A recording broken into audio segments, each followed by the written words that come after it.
Phone tapping కేసులో శ్రవణ్ రావు విచారణ ముగిసింది. జూబ్లీహిల్స్ పోలీసులు ఇవాళ 5 గంటల పాటు శ్రవణ్ రావును ప్రశ్నించారు. ట్యాపింగ్ చేయమన్నది ఎవరు, ఎవరెవరి ఫోన్లు ట్యాపింగ్ చేశారు అనే దానిపై ప్రశ్నించారు. మరోసారి విచారణకు రావాలని శ్రవణ్ రావుకు పోలీసులు ఆదేశించారు.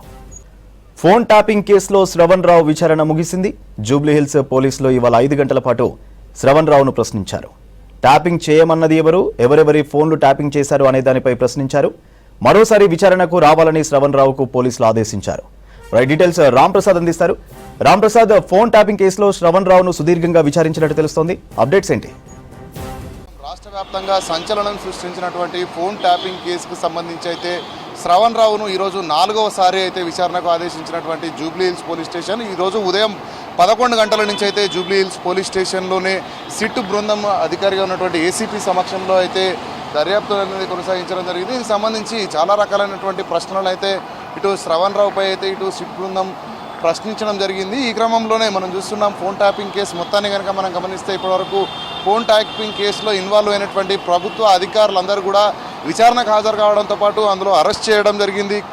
అరెస్ట్ చేసిన అనంతరం జైలుకు కూడా పంపడం జరిగింది. అనంతరం బెయిల్ పైన కూడా బయటకు వచ్చినటువంటి అధికారులు ఈ క్రమంలోనే ఇటు శ్రవణ్ రావు అదేవిధంగా ప్రభాకర్ రావు ఇద్దరు మాత్రమే ఫోన్ ట్యాపింగ్కి సంబంధించినటువంటి విచారణకు ఇప్పటివరకు హాజరు కాలేదు. ఎప్పుడైతే వీళ్లకు నోటీసులు సర్వ్ చేసే సమయంలో శ్రవణ్ రావు మనం గతంలో గమనిస్తే లండన్తో పాటు దుబాయ్లో కూడా ఉండడంతో అయితే కొంత ఆలస్యం జరిగింది. ఈ క్రమంలోనే సుప్రీంకోర్టు నుంచి ప్రత్యేక ఆదేశాలు నాట్ అరెస్ట్ అని ఆదేశాలు తీసుకున్న అనంతరం అయితే ఇక్కడ విచారణకైతే హాజరవ్వడం జరిగింది. ఇది 4వసారి ఈరోజు హాజరైనటువంటి శ్రవణ్ రావును అయితే సిట్ అధికారులు ప్రశ్నించారు. ముఖ్యంగా చూస్తే ఫోన్ ట్యాపింగ్ కేసులో ఇప్పటికే ఇటు గతంలో ఉన్నటువంటి ఎవరైతే ఫోన్ ట్యాపింగ్ కేసులో నిందితులుగా ఉన్నారో ఆరోపణలు ఎదుర్కొన్న వాళ్ళందరూ ఇచ్చినటువంటి వాంగ్మూలాన్ని ఆధారంగా చేసుకొని ఫోన్ ట్యాపింగ్ కేసుకు శ్రవణ్ రావుకు సంబంధం ఏంటనేటువంటి అంశంపై ఇటు సిట్ అధికారుల బృందం ప్రశ్నించడంతో పాటు ముఖ్యంగా అప్పుడున్నటువంటి ప్రభుత్వానికి ఇటు శ్రవణ్ రావుకు అదేవిధంగా అక్కడ ఉన్నటువంటి ఇక్కడ ఉన్నటువంటి ఫోన్ ట్యాపింగ్కి సంబంధించినటువంటి అధికారులకు ఎలాంటి సంబంధాలు ఉన్నాయి, ఎవరెవరికి సంబంధించినవి. ముఖ్యంగా మనం చూస్తే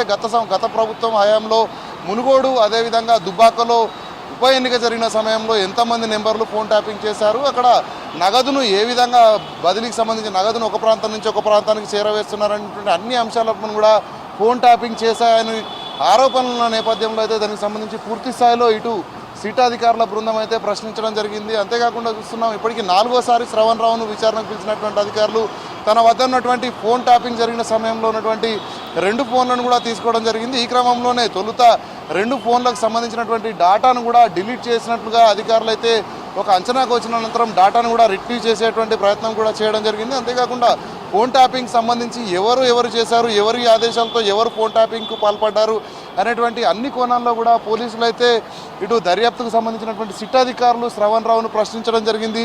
ముఖ్యంగా మనం చూస్తున్నాం ఇప్పటికే ఇటు ఎస్ఐబి చీఫ్గా ఉన్నటువంటి మాజీ చీఫ్గా ఉన్నటువంటి ప్రభాకర్ రావు ఇంతవరకు అయితే ఇటు పోలీసుల విచారణకు హాజరు కాలేదు. త్వరలోనే ఆయన కూడా హాజరు కానున్న నేపథ్యంలో ఇప్పుడు శ్రవణ్ రావు ఇవ్వబోతున్నటువంటి వాంగ్మూలం అయితే పోలీసులకు కొంత కీలకంగా మారనుంది. ఎందుకంటే ఫోన్ ట్యాపింగ్ వ్యవహారంలో శ్రవణ్ రావు తెలిపే వివరాలను ఆధారంగా చేసుకుని అయితే నెక్స్ట్ ప్రభాకర్ రావును కూడా ప్రశ్నించేందుకు ఫోన్ ట్యాపింగ్ సిట్ బృందం అయితే పూర్తి స్థాయిలో తమకు కావాల్సినటువంటి అంత సమాచారం మొత్తాన్ని కూడా రాబట్టే ప్రయత్నం చేస్తున్నప్పటికీ కొంత శ్రవణ్ రావు సమాధానం చెప్పడంలో కొంత జాప్యంగా వ్యవహరిస్తున్నాడు అనేటువంటి అంచనా కూడా అధికారులు రావడం జరిగింది. ఈ క్రమంలోనే సుప్రీంకోర్టు ఏదైతే ఆదేశాలు జారీ చేసిందో శ్రవణ్ రావును ఇక్కడ ఫోన్ ట్యాపింగ్కి సంబంధించి ఇక్కడ అధికారుల బృందానికి సహకరించాలంటూ కూడా సుప్రీంకోర్టు చెప్పడం జరిగింది. కానీ అధికారులకు కనుక సహకరించినట్లయితే తిరిగి సుప్రీంకోర్టులో కూడా పిటిషన్ దాఖలు చేసేందుకు కూడా సిట్ అధికారులు యోచిస్తున్నట్టు తెలుస్తుంది. ఈ క్రమంలోనే 4వసారి ఇప్పుడైతే అధికారులు పిలవడం జరిగింది. ఈరోజు సుమారు 5 గంటల పాటు ఉదయం 11 గంటలకు ప్రారంభమైనటువంటి విచారణ ఏదైతే ఉందో సాయంత్రం 4 గంటల వరకు కూడా కొనసాగింది. అనంతరం మరొకసారి కూడా ఇటు శ్రవణ్ రావును విచారణకు పిలిచే అవకాశం ఉన్నట్లయితే మనకు తెలిసింది. ఎందుకంటే ఈ కేసుకు సంబంధించి శ్రవణ్ రావు చెప్పేటువంటి